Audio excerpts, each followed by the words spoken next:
Pendidikan Agama Kristen dan Budi Pekerti kelas 8. Bab 1b Hidup Beriman. Shalom, kita bertemu kembali di pertemuan yang kedua. Kita sudah bertemu di pertemuan yang pertama dan semoga kita sehat selalu dan tetap semangat dalam belajar sekalipun kita masih belajar belajar dari rumah secara daring. Mari sebelum kita memulai pelajaran kita hari ini kita berdoa. Setiap kegiatan kita awali dengan doa. Ibu pimpin, mari kita berdoa. Tuhan Yesus, terima kasih hari ini kami boleh berkumpul kembali untuk belajar pendidikan agama Kristen. Kami mohon naungi kami dengan Roh-Mu yang kudus supaya kami boleh mengerti pelajaran hari ini, materi hidup beriman. Kami boleh mampu memahami apa itu iman dan kami juga boleh memiliki pengalaman-pengalaman iman bersama Tuhan baik dalam pelajaran hari ini maupun juga dalam kehidupan kami sehari-hari. Inilah doa kami, dalam nama Tuhan Yesus Kristus kami berdoa. Amin. Kita masuk kompetensi dasar materi hari ini adalah memahami arti hidup beriman dan berpengharapan. Kemudian indikator pembelajarannya pertama adalah siswa dapat menganalisa sikap iman dari Nuh, Abraham, Yusuf, perempuan Kanaan, dan perwira di Kapernaum. Dan kedua adalah siswa dapat menganalisa cara hidup memelihara iman. Kita masuk ke tujuan pembelajaran. Tujuan pembelajaran itu adalah sama dengan indikator pembelajaran, sekalipun dia lebih penekanan pada tujuan. Sekali lagi ini Ibu sampaikan ya. Satu, tujuan pembelajarannya adalah siswa dapat menganalisis dalam perjanjian lama iman dari Nuh, Abraham, dan Yusuf. Kedua, siswa dapat menganalisis iman dalam perjanjian baru perempuan Kanaan dan perwira dari Kapernaum. Dan yang ketiga adalah siswa mampu hidup dengan memelihara iman. Keempat, terakhir, siswa mampu tetap setia dan hidup benar sekalipun berhadapan dengan masalah. Kita lihat ada 5 poin bahasan. Pertama adalah tokoh iman perjanjian lama, Nuh, Abraham, dan Yusuf. Kedua adalah tokoh iman perjanjian baru, perempuan Kanaan dan perwira dari Kapernaum. Ketiga adalah memelihara iman. Keempat adalah ciri-ciri orang yang memelihara iman. Kelima adalah tugas.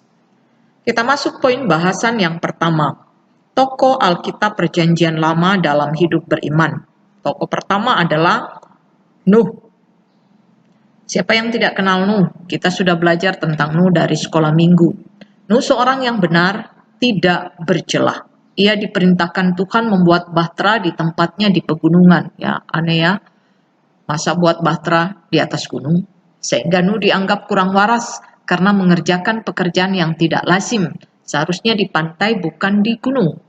Tetapi ketika air bah terjadi, Nuh beserta seisi rumahnya, istrinya, 3 anaknya Sem, Ham, dan Yafet beserta istrinya masing-masing itu selamat. Juga beserta binatang haram dan halal yang diperintahkan Tuhan untuk dimasukkan dalam bahtera. Itu selamat dari kebinasaan. Cerita ini kita bisa baca dalam Kejadian pasal 6 ayat 9 sampai Kejadian pasal 25. Tokoh kedua adalah Abraham. Siapa yang tidak kenal juga Abraham?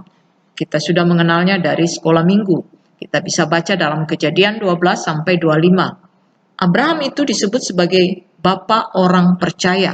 Dan oleh Yakobus ia disebut sahabat Allah. Anak-anak bisa lihat di Yakobus 2 ayat 23 ya. Silahkan buka Alkitab kalian. Karena imannya ia pergi mengikuti panggilan Tuhan tanpa mengetahui tujuannya. Kalau kalian diajak orang tua, ayo nak ikut ibu, ikut mama, ikut mami. Mau kemana sih? Ya, kalau menguntungkan biasa kita mau. Kalau enggak ya pasti kita malas deh pergi. Tetapi Abraham tidak ya. Dia mengikuti panggilan Tuhan sekalipun dia sudah kaya loh. Hidupnya sudah survive. Dan puncak perjuangan iman Abraham ketika ia disuruh mengorbankan Ishak anaknya bagi Tuhan di Bukit Moria. Bayangkan anak yang ia dapatkan, anak perjanjian di usia 100 tahun harus dikorbankan. Sekalipun ia tidak rela, dia tetap mengikuti perintah Tuhan. Perintah Tuhan adalah satu kebenaran mutlak. Dan akhirnya dia merasakan bahwa Tuhan itu benar. Tuhan memberikan pengganti anaknya seekor kambing domba. Dan kita masuk ke tokoh yang ketiga, Yusuf. Siapa yang tidak mengenal Yusuf? Cerita sekolah minggu juga mengajarkan kita tentang Yusuf. Dia dibenci oleh saudara-saudaranya. Ada 11 saudaranya laki-laki, ada 1 perempuan ya. Karena ayahnya lebih mengasihi Yusuf. Ya, sikap pilih kasih itu tidak baik. Sehingga mereka iri dan melakukan tindakan menjual Yusuf ke orang Midian. Kemudian orang Midian menjualnya ke Mesir dan dia tinggal di rumah Potifar, kepala penjara di Mesir. Tetapi sejarah diubah Tuhan. Ia menjadi raja muda di Mesir. Ia tidak menaruh dendam kepada saudaranya tetapi mengampuni dan mengatakan bahwa Tuhan yang menyuruh dia mendahului saudara-saudaranya ke Mesir. Itulah materi kita atau pokok bahasan pertama. Kemudian kita masuk pokok bahasan yang kedua, tokoh Alkitab dalam Perjanjian Baru dalam hidup beriman. Pertama adalah perempuan Kanaan. Perempuan Kanaan kita bisa baca dalam Matius 15 ayat 21 sampai 28. Luar biasa ya. Ia mengenal Yesus, kemudian dia percaya kepada Yesus, dia datang mengejar-ngejar Yesus, memohon supaya anaknya disembuhkan. Itu anaknya sakit kerasukan setan. Dia dihina karena dia bukan orang Yahudi, tetapi ia mengesampingkan hinaan yang ia terima sebagai orang Kanaan. Ia tetap meminta pertolongan Yesus sehingga anaknya sembuh. Dan Yesus menyamakan dia seperti pandangan pada waktu itu. Ya, ketika ia diminta untuk menyembuhkan anaknya, Yesus menjawab begini, tidak patut mengambil roti yang disediakan bagi anak-anak dan melemparkannya kepada anjing. Kata perempuan itu, benar Tuhan, namun anjing itu makan remah-remah yang jatuh dari meja tuannya. Ya luar biasa ya, sekalipun ia disamakan dengan binatang, tetapi dia tidak marah. Dia berkata bahwa toh binatang itu makan dari roti yang jatuh, remah-remah roti yang jatuh. Maka itu berarti bahwa segala sesuatu itu bisa didapatkan dalam iman kita, dalam upaya kita. Maka Yesus menjawab dan berkata kepadanya, "Hai ibu, besar imanmu, maka jadilah kepadamu seperti yang kau kehendaki." Dan kemudian seketika itu juga anaknya sembuh dari kerasukan setan. Kemudian kita ke tokoh yang kedua Perjanjian Baru, itu adalah perwira dari Kapernaum. Siapa sih perwira dari Kapernaum ini ya? Perwira dari Kapernaum ini bukan orang Yahudi loh ya. Dia orang Romawi, seorang perwira pasti orang Romawi. Dan dia percaya kepada Yesus Kristus. Jarang-jarang loh orang Romawi pada waktu itu percaya kepada Yesus.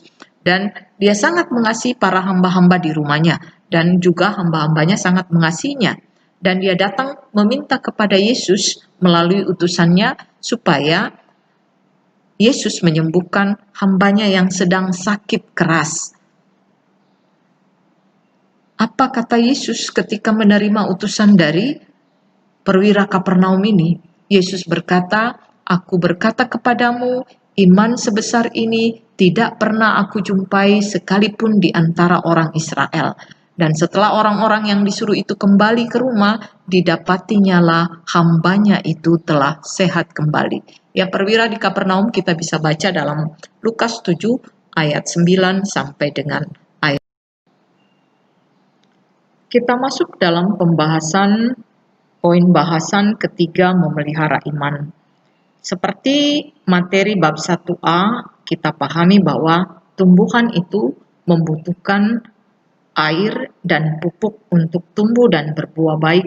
Demikian juga iman membutuhkan asupan-asupan supaya iman kita bertumbuh dan iman kita menjadi iman yang kuat. Maka kita harus memelihara iman. Bagaimana cara memelihara iman? Pertama, berdoa. Kedua, membaca Alkitab. Ketiga, beribadah. Kemudian, bersaksi tentang Kristus. Kemudian yang ketiga adalah berani berkata benar, menegur yang salah, menguasai diri, sabar dan tabah. Dan kemudian kita harus memiliki perlengkapan senjata Allah. Efesus 6 ayat 13-18 itu menyatakan apa saja perlengkapan senjata Allah. Perlengkapan senjata Allah adalah ikat pinggang kebenaran, baju sirah itu keadilan, kasut adalah kerelaan untuk bersaksi atau memberitakan Injil, perisai itu adalah iman, ketopong itu adalah keselamatan, pedang roh itu adalah firman Allah. Ini adalah perlengkapan senjata Allah menurut Rasul Paulus. Mari kita baca bersama-sama Efesus pasal 6 ayat 13 sampai 18.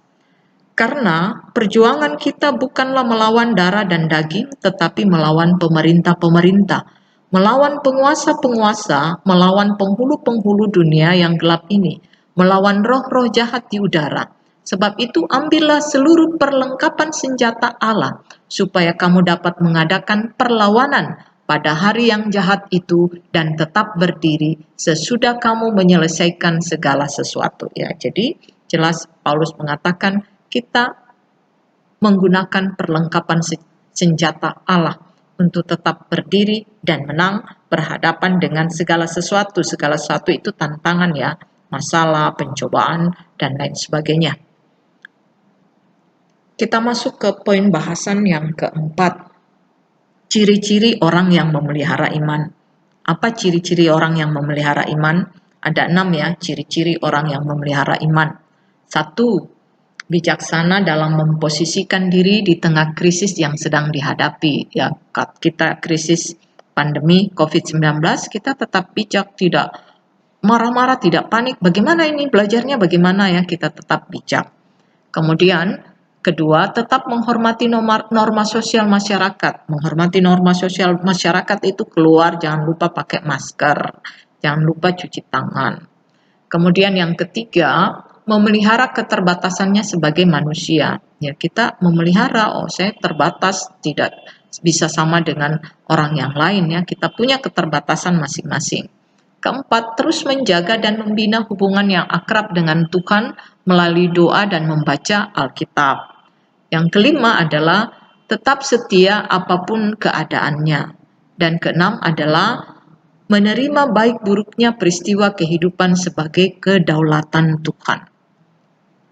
Kita masuk dalam rangkuman materi kita hari ini. Pertama adalah Nuh, Abraham, dan Yusuf, 3 tokoh Alkitab Perjanjian Lama, dan tokoh Perjanjian Baru, perempuan Kanaan dan perwira dari Kapernaum, setia dalam mengikuti Tuhan dan percaya pada kedaulatan Tuhan dan menerima berkat-berkatnya dari Tuhan.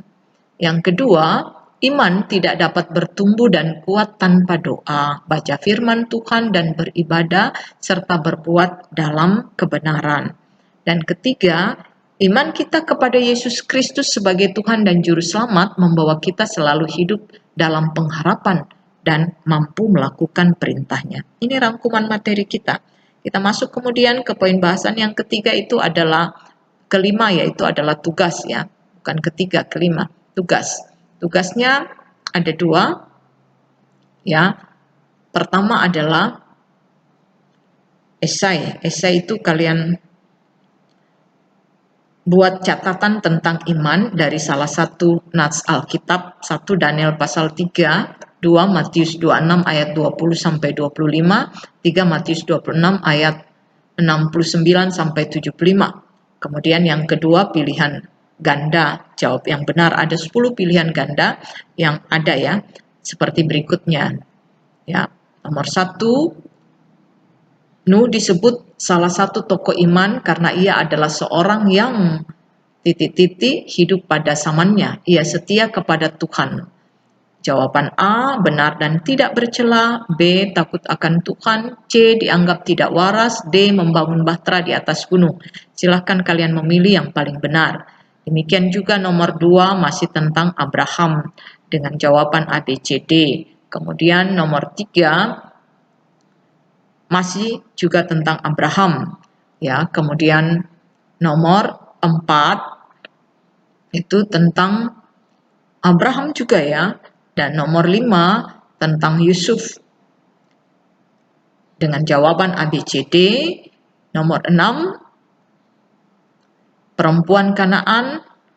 Nomor 7 perempuan Kanaan kembali. Nomor 8 perwira di Kapernaum. Kemudian nomor 9, bagaimana cara memelihara iman. Kemudian nomor 10, ciri-ciri orang yang memelihara iman. Ya, ini tugas kita lihat petunjuk penyelesaian tugas. Pertama, tugas 1 dikumpulkan paling lambat sampai minggu depan, sehari sebelum materi pelajaran berikutnya melalui Google Classroom ya. Kemudian tugas 2 dikumpulkan hari ini paling lambat jam 15.00 untuk nilai maksimal ya. Kalau kalian selesaikan jam 15.00 maka nilai kalian itu maksimal, kalau 100.